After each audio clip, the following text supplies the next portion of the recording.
बयबो मिडिया बिथांमोनखौ आङो खुलुमबाय, बरायनानै लाबाय आरो रायजो राजाखौबो खुलुमहरनाय जाबाय। दा जों दिनै बे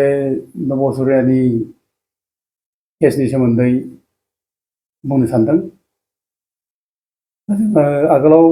बुंदोंमोन जे नब'सुरियाया एमपि दारायनो हालिया, बिनि सार्टिफिकेटआ केन्सेल जाबाय।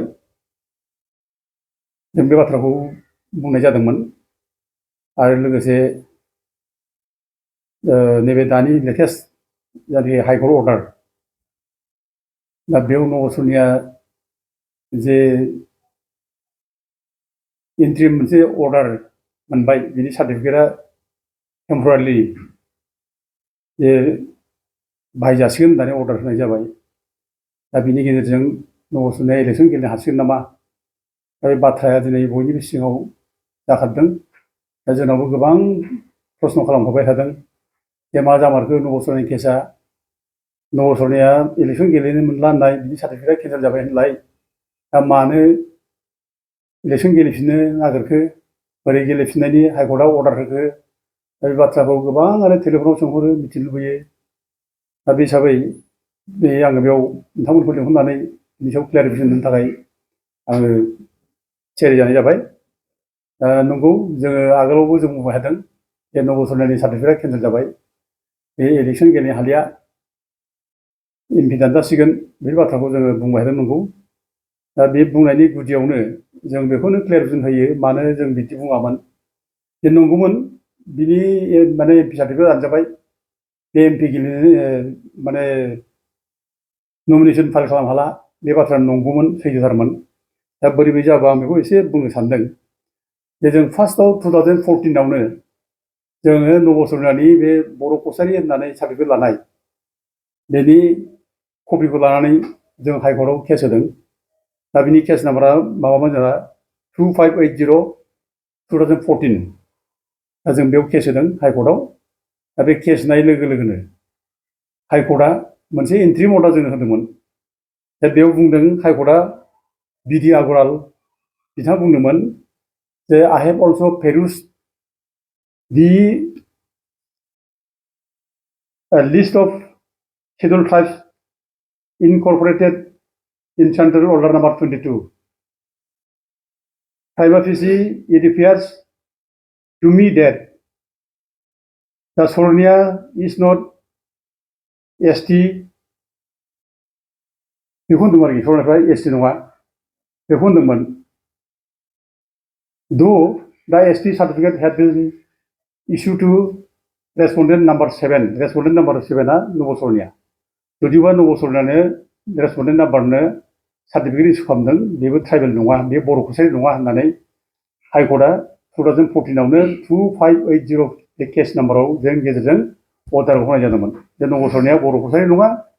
बे ST नङा, सरनियाफ्रा ST नङा, बेबायदि सार्टिफिकेटखौ दाहो होननानै मोनसे रेस्ट्रिक्ट खालामना होदोंमोन ट्राइबेल दङ। दा बेजों बे मोनसे अर्डार बै समाव जों मोनखानाय। दा गंसे नब'सुरियाया जे बर' कसारि नङा, बे ट्राइबेल नङा, बे प्रुभ जाखादों। ओमफ्राय बिनि उनाव 2000 बेयाव माने WPDBCआ मोनसे अर्डार होबावदों जे सरनियाफ्राथ' बर' कसारि सार्टिफिकेट मोनलिया, दा बिदिबा बिसोरनोथ' ट्राइबेल जासोनदि, बिसोरनो कसारि होननानै सार्टिफिकेट होनांगौ होननानै WPDBCआ मोनसे अर्डार होदों जे सरनियाफ्रा एज अन नाउ ट्राइबेल नङा। दा गतिके बिसोर ट्राइबेल खालामनाय प्रसेसा जागासिनो दङ। दा बिसोरनो ट्राइबेल जासोनदि कसारि होननानै सार्टिफिकेट नांगौ, बे अर्डारखौ होदों 5 जुन 2018आव। दा बेयाव स्पस्ट लिखादों सरनियाफ्रा ट्राइबेल नङा, बिसोरखौ ट्राइबेल जासोनदि कसारि होननानै सार्टिफिकेट होनांगौ होननानै बुंखानाय दङ। गतिके गावसोरनि अर्डारानो बे कन्ट्राडिक्टरि अर्डार आरो सरनियाफ्रा ट्राइबेल नङा होनना बुंनाय, बेयाव रोखा रोखा जाखादों। दा ओंखायनो जों बे अर्डारखौ लानानै जों आरोबाव केस होदों हाइकर्टआव। दा बे केस नाम्बारा 30 ओमफ्राय 2019 बिनि केस नाम्बारा। जों बे केसखौ होदों जमलाल बसुमतारी, ओमफ्राय दावराव दैखोम नार्जारी, ओमफ्राय बे माबानि कक्लाबारिनि NGO।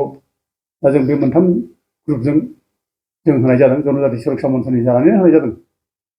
दा बे केसखौ होनाय जाबाय। ओमफ्राय केस होनायनि उनाव हाइकर्टआ बिसार खालामबाय। बिसार खालामनानै 2023नि 28 तारिख फेब्रुवारि खालि हाइकर्टआ अर्डार होबाय जे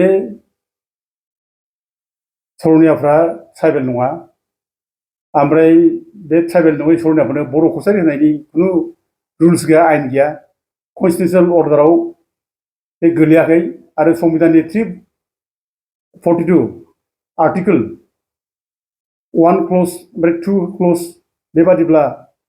माने आसाम स्टेटनिफ्राय खुनु रावखौ एसटि खालामनाय माने पावार गैया आरो अबेबा एसटिखौ माने मुं लानानै सोरबा एसटि नङै मानसिनो सार्टिफिकेट होनो हाया बे हिसाबै हाइकर्टआव WBDCआ बे गावसोर जे अर्डार होदोंमोन सरनियाफोरनो कसारि सार्टिफिकेट नांगौ होननाय बेखौ उइद्र' खालामना लादों दा गथिखे बे उइद्र' खालामनाय समावनो आरोबाव बे सरनियाफोरनि जेसेबां सार्टिफिकेट लानाय कसारि होननानै बा बर' कसारि होननानै लानाय बे इनभेलिड जादों सोलियाखै गासिबो सोलिया बे जाजोबदों गासिबो दा बे इनक्लुडिं नब सरनियानि केसाबो सार्टिफिकेटआबो बेयावनो इनभेलिड जाखाजोबदों आरोखि दा गथिखे सोलिया दा बेफोरखौ नायनानै जों बुंदों जे नब सरनिया एबार एमपि गेलेनो हालिया बिनि सार्टिफिकेटआ केन्सेल जाबाय रिजेक्ट जाबाय आरो सरनियाफोरनि माबायाबो सार्टिफिकेटआबो रिजेक्ट जाजोब्बाय बिसोर बे बर' कसारि बा कसारि होननानै सार्टिफिकेट लानाय बेजों खुनु बिसोरो सुबिदा लानो हालिया स्कुल कलेज एडमिसन लानो हालिया मेडिकेलफोर एडमिसन लानो हालिया बे गेस एजेन्सि पेट्रल पाम्पनि लाइसेन्सफोर बेखौ मोननो हालिया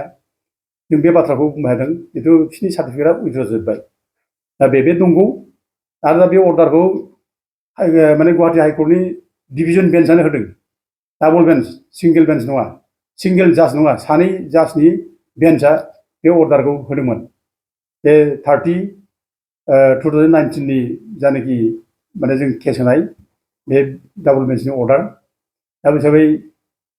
हालियामोन नब सरनिया गेलेनो हालिया जों बे खोथाखौ लानानै नब सरनिया एबार एमपि गेलेनो हालिया बेमोन आरो बिनि बादैबो आरोबाव जोङो माने माधुरि पाटिलनि जानाखि माने केस ल' जों बेखौ नायदों आरो उकिलफ्रा जोंखौ साजेसन खालामदों जे सुप्रिम कर्टआव माधुरि पाटिलनि केसनि ल' बादिबा बिनि अर्डार बादिब्ला बे सिकिउरिटि कमिटियानो बे सोरबा ट्राइबेल नङै मानसिया ट्राइबेल सार्टिफिकेट लानानै थादोंब्ला बेखौ बिजिरनानै दाननो हायो दा बेबायदि मोनसे अर्डार दं बेनिखायनो जोङो माधुरि पाटिलनि जायनाखि केस ल' बेखौ जों फल' खालामनानै उकिलफोरनि एडभाइस लानानै जों ज'नो थांनानै जनाव दा जों ज' थांनानै बे माबानाव Assam state level ST SC कमिटिनि चेयारमेन जोंहा कमलसिं नार्जारि बिजनि MLA जों बेयाव ज' थांना हैदों जनजाति सुरक्षा मन्थ्रि जाना हैदों आरो बेयाव जोंहा एपइन्टमेन्टखौ लानानै दंमोन जोंहा गोजोनथाव ब्रह्म जोंमा कलेजनि जोंमा स्कुलनि प्रिन्सिपाल जों ज' थांनानै बेयाव हैनाय जादों दा कमलसिं नार्जारिया गावनो बेखौ उनाव सिकिउरिटि कमिटियाव प्लेस खालामनानै सिकिउरिटि कमिटि दानानै जे सिकिउरिटि कमिटिया बेखौ माने बिसार खालामनाय जादों दा बेयाव जनतानि नामावनो होनाय जादों आरो जनतानि नामाव होनाय खारना जाहैबाय जे आंनि नामाव मोनसे केस दं सुप्रिम कर्टआव नब सरनि एगेन्स्टनो दा सुप्रिम कर्टआव आंनि नामै केस दंब्ला सुप्रिम कर्टआव दा आं जुदि सिकिउरिटि कमिटियाव आंनि नामा जुदि थाबावनानै बायसान्स जुदि सिकिउरिटि कमिटिया रिपर्टखौ नेगेटिभ जुदि होयोब्ला गाज्रि होयोब्ला जोंनि एगेन्स्ट होयोब्ला नब सरनि पेपाराव जुदि होयोब्ला अब्ला सुप्रिम कर्टनि अर्डारा सुप्रिम कर्टनि केसा गाज्रि जागोन गाज्रि इम्पेक्ट गोलैगोन होननानै उकिला साजेसन होनायखाय जों माने जनरल दानि नामावनो बे माने कमप्लेनखौ सिकिउरिटि कमिटियाव नार्जारिनो कमलसिं नार्जारि जों हैनाय जादों आरो दा कमलसिं नार्जारिया प्रसेस खालामबाय प्रसेस खालामनानै बिनि उनाव सिकिउरिटि कमिटियाव माने बिनि गासैबोखौ नायबिजिरनाय जाबाय नायबिजिरबाय आरो बे समाव मन्थ्रिया चन्दन ब्रह्ममोन WBDCनि मन्थ्रिया जोङो WBDCनि मन्थ्रि चन्दन ब्रह्मनाव जों थांलायनानै बेखौ बुंलायनानै चन्दन ब्रह्मखौ जर खालामबाय जोङो बे माने थाब थाब खामानि मावनो हानाय बिनि सार्टिफिकेटखौ केन्सेल खालामनाय नब सरनिखौ बे बाथ्राखौ जों बुंनानै होबाय दा बे हिसाबै 2020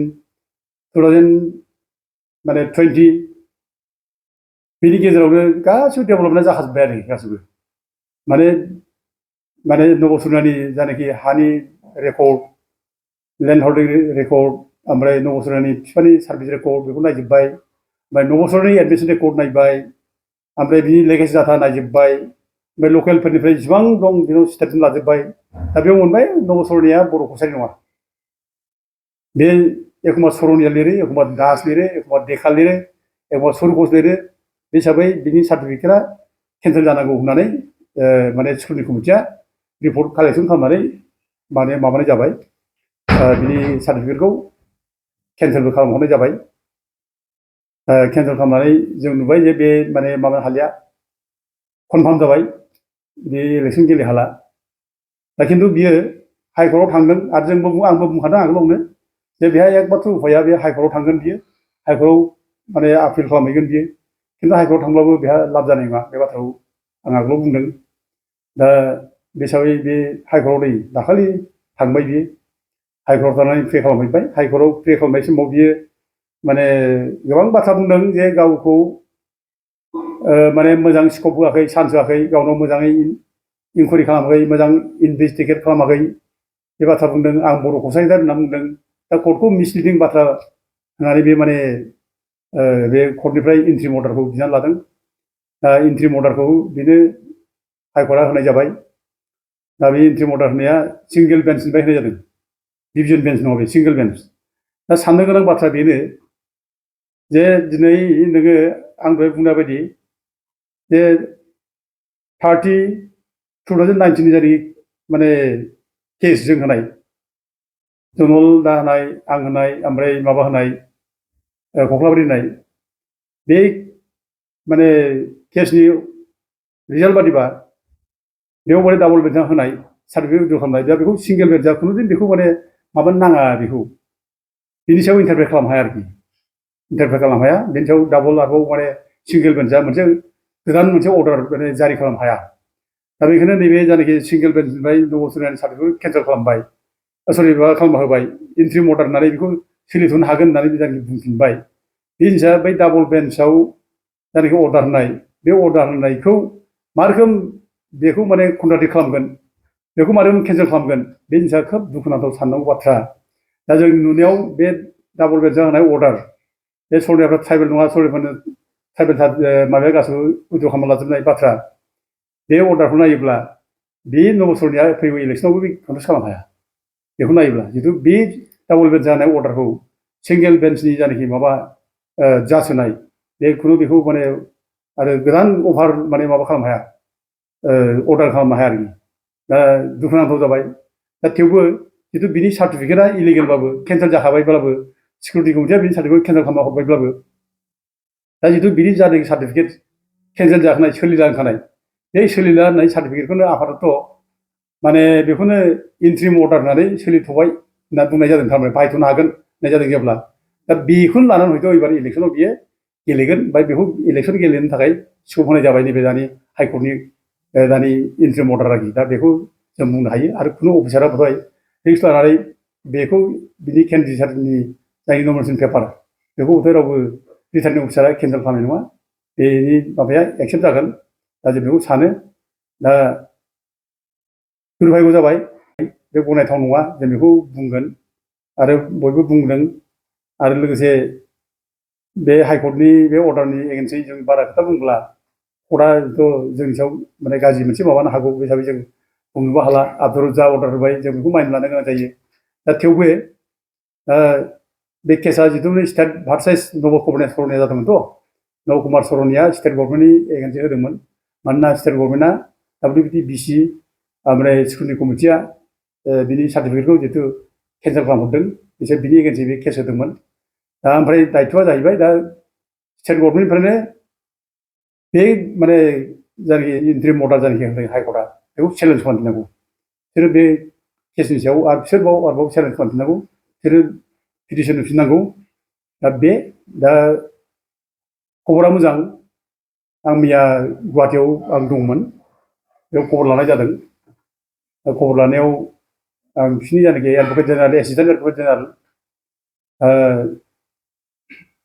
बिथांमोनजों जों जगाजग खालामनायाव मोनथिबाय जे मैयानो माबाया स्टेट गभर्नमेन्टनिफ्राय एडभकेट जेनेरेला पिटिसनखौ फाइल खालामबाय दा बे पिटिसनाव होदों जे नबसुरनानि जायनाखि इन्ट्रिम अर्डार बेखौ केन्सेल खालामफिननांगौ जायनाखि सार्टिफिकेटखौ जायनाखि स्टे अर्डार होदों इन्ट्रिम दा बेखौ केन्सेल खालामनांगौ बेखौ क्वास खालामनांगौ ओमफ्राय सेट एसाइड खालामनांगौ होननानै बिसोरो मैया मोनसे पिटिसन होबाय मोजां बाथ्रा दा हयथ' बे बिनि सार्टिफिकेटआ नबसुरनि सार्टिफिकेट जायनाखि लानाय इन्ट्रिम अर्डार मोननाय बे हयथ' जिखुनु टाइमाव बेथ' केन्सेल जाफिननो हागौ आरोखि दा टाइम लानोबो हागौ हयथ' गाबोन बे जुदि केसा गाखिब्ला गाबोन मा जायो बेखौ नायनांगोन जिहेतु मैयानो बिसोर माने स्टेट गभर्नमेन्टआ होनाय जाबाय केसखौ फाइल खालामबाय दा गाबोन गाखिब्ला गाबोन मा रिजाल्ट फैयो बेखौ नेनांगोन आरो बिनि बादै हयथ' टाइम लायोब्लाबो बे इलेक्सन गेलेखांब्लाबो हयथ' देरहाबायब्लाबो बेयो जिखुनु टाइमावनो बिनि सार्टिफिकेटआ केन्सेल जाफिनगोन आरोखि दा जिहेतु बिसारा दिन दाबो बिसारावनो दङ आरो बिनि जायनाखि सार्टिफिकेट बेखौ माने जिहेतु इन्ट्रिम आपातत' सोलिथ'नो थाखायल' बिसार जोबसान्दि बेखौल' होनदोंथ' बिसार बे गोबाव थांनाय नङा लास्टिं जानाय नङा जों बेखौ दिनै रोखा माने रायजो राजानि सिगाङावबो बुंनो हायो ओमफ्राय मोनसे बाथ्राखौ जों बुंनो हायो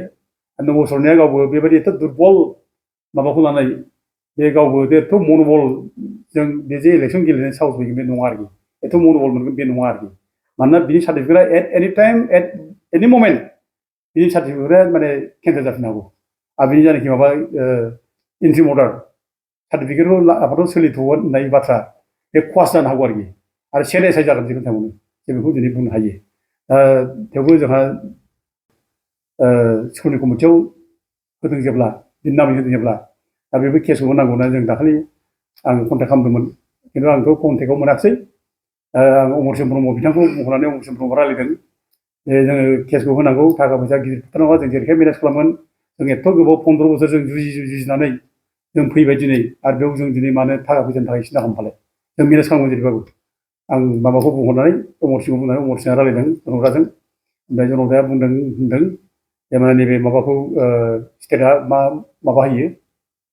बिसोर पिटिसन होनो हाया बेखौ नायग्रोनोसै होनना बुंदों दा बिसोर पिटिसन होया बेजोंबो खोथा गैया जोंहाबो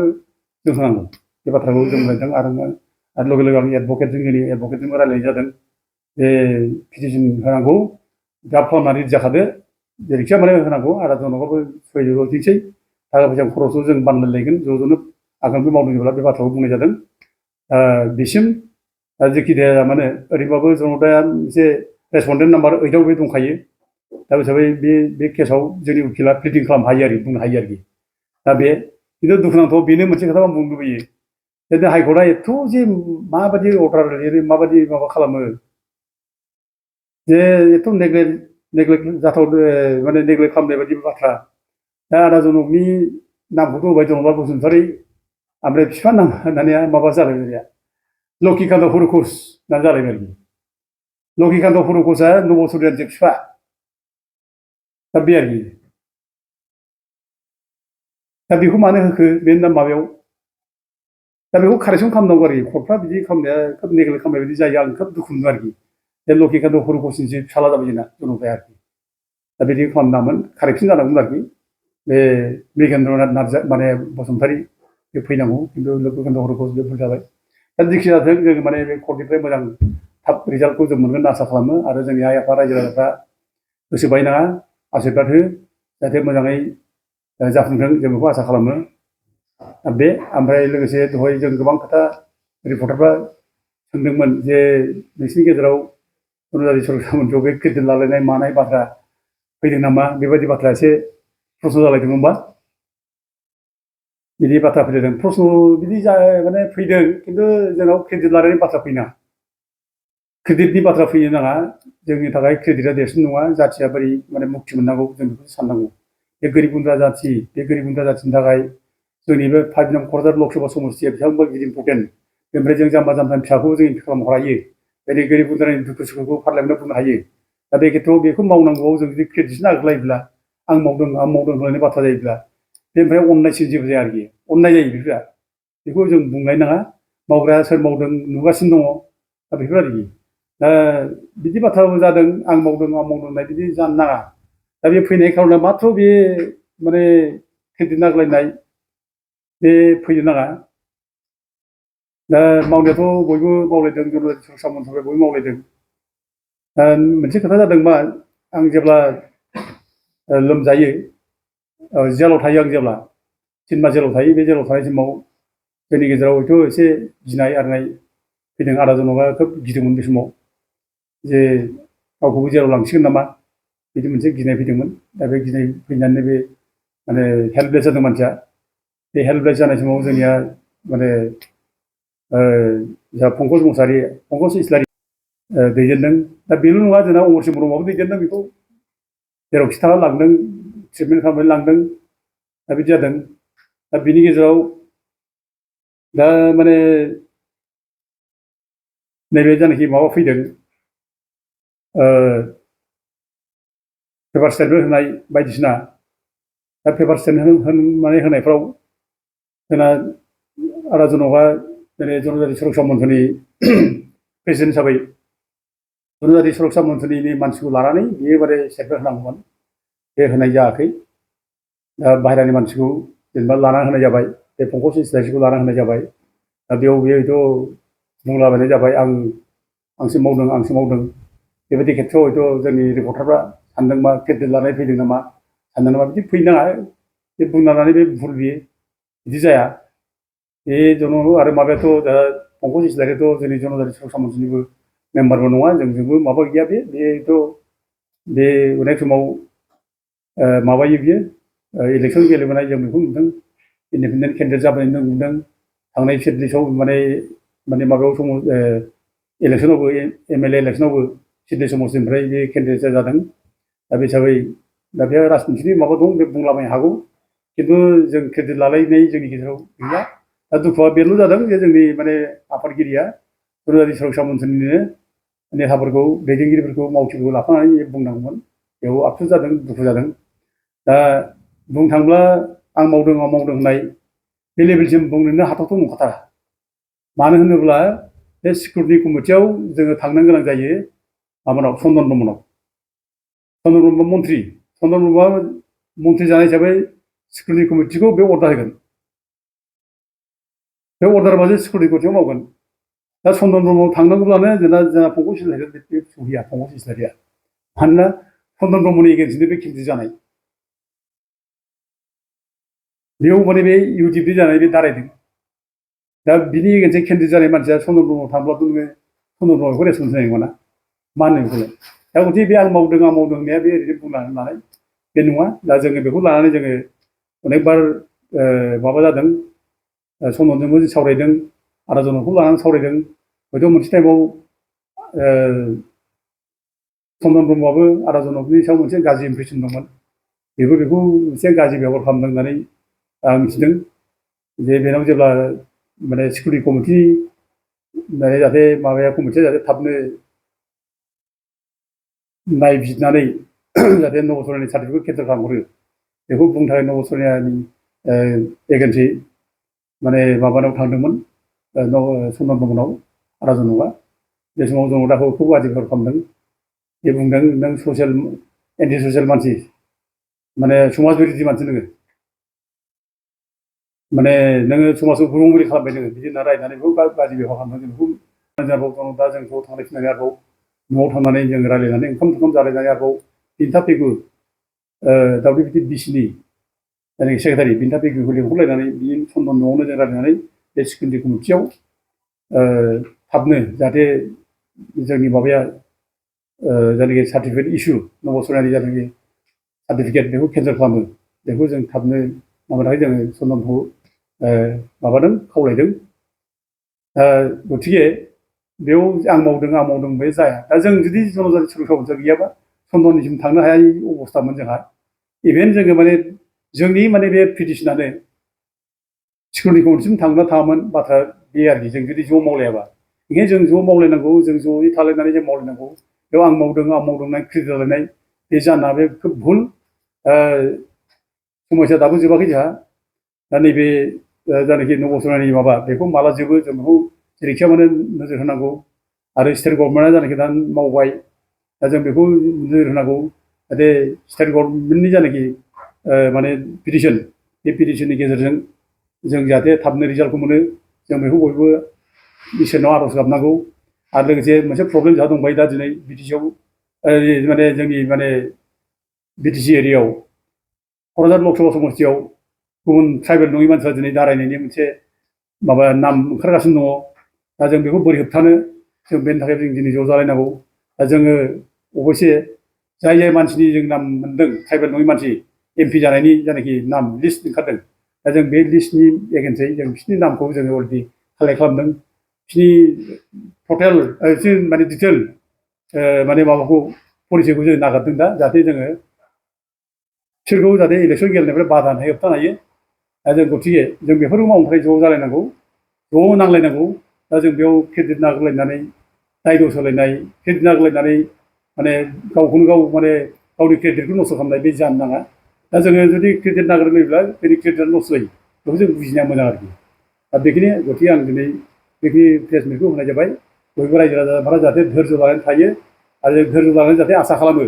जे नबसरनाय एनि ममेन्ट बिदि कास्ट सार्टिफिकेटआ केन्सेल जागोन जों बेखौ बिसासाव लानांगौ हयथ' बियो MP जालांबाय बायसान्सआव बेथ' मास मोनसे मोननै जिखुनु टाइमावनो बिनि सार्टिफिकेट केन्सेल जानांगौ जों बेखौ आसा खालामो आरो दा गोजोन्थों रायजो आं बयखौ खुलुमबाय गोजोनथाव खौरां बाजाज बाइक लानो गोसो गुदुं सुबुंफोरनि थाखाय गोजोनथाव खौरां क'क्राझार सहराव थानाय दावहारु अट' एजेन्सिया 27 मार्चनिफ्राय 30 एप्रिलसिम बिहुएन ईद धमाका अफार आरो एक्सचेन्ज मेलानि गोबां खाबुफोर होगासिनो दं दावहारु अट' एजेन्सिनिफ्राय बायगिरि बिथांमोना 7,999 राङावनो लवेस्ट डाउन पेमेन्ट होनानै बाजाज बाइक लानो हागोन दावहारु अट' एजेन्सि श'रुमजों लोगोसे कारिगाव फेस्टिभ आउटलेट आरो दतमा फेस्टिभ आउटलेट आरो भटगाव फेस्टिभ आउटलेट ब्रान्च श'रुमाव होबाय थानाय बिहुएन ईद धमाका अफार आरो एक्सचेन्ज मेलायाव फैनानै नोंथांनि लुबैनाय बाजाजनि बाइकखौ लांफैनो हागोन बाजाजनि बाइक सालायनो मोजां मोनग्रा रायजो राजाफोरनि थाखाय दावहारु अट' एजेन्सि श'रुमा बेनि अनगायैबो गोबां मोजां अफार लाबोदों बेफोर अफारफ्रानो जाबाय जेरै helmet free 5 litre petrol free आरो गासैबो मडेलनि एक्सचेन्ज खाबुआ एभेलेबल जागोन आरोबाव गुबुन मोनसे मोजां खाबुआ जादों 500 रां होग्रोनानै गोसोबादि बाइकखौ नोंथाङा आवगायना दोननो हागोन गोबां बाथ्रा मिथिबावनो थाखाय 6000388822018193 जानबुं नाम्बारनि गेजेरजों खौरां लाहरनो हागोन